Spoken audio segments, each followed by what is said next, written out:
செல்வம் என்றால் என்ன? முதலில் செல்வம் என்றால் என்ன? காடு செல்வமடா, ஆடு மாடு செல்வமடா, அறிவு செல்வமடா, கடலின் வளம் செல்வம், மலை செல்வம், மணல் செல்வம். செல்வம் என்றால் அதான் செல்வம்.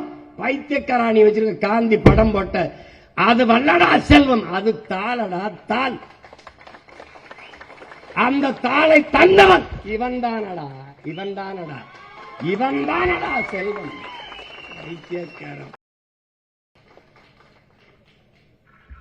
இவன்தான் நம் செல்வம்.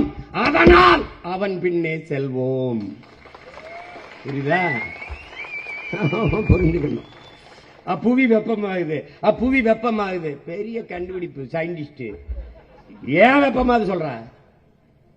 ஏன் வெப்பமாகுது சொல்லு. என்ன சொல்லும் நம்முடைய அரசு? என்ன சொல்லும்? மரம் நடுவோம், மழை பெறுவோம்.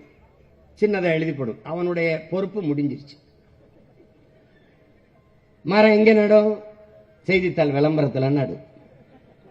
ஒவ்வொரு தலைவனின் பிறந்த நாளையும் 1 கோடி மரம் நடுவோம். எங்க? செய்தித்தாள். இப்ப நாம எந்த வேலையை செய்யறோம்? செயல் அரசியல், சேவை அரசியல் செய்ய நினைக்கிறவன் தான் இந்த வேலையை செய்வான். செய்தி அரசியல் செய்பவன் இதை செய்ய மாட்டான். கட்சி அரசியல், தேர்தல் அரசியல் செய்ய நினைப்பவன் இந்த வேலையை செய்ய மாட்டான். மக்களுக்கான செயல் அரசியல், மக்களுக்கான அரசியல் எவன் செய்ய நினைக்கிறானோ அவன்தான் இந்த வேலையை செய்வான். அப்படி போடப்பட்டதான் மாடு ஆடுகளின் மாநாடு, மரங்களின் மாநாடு, மலைகளின் மாநாடு, தண்ணீர் மாநாடு நடக்க இருப்பதும் அப்படித்தான்.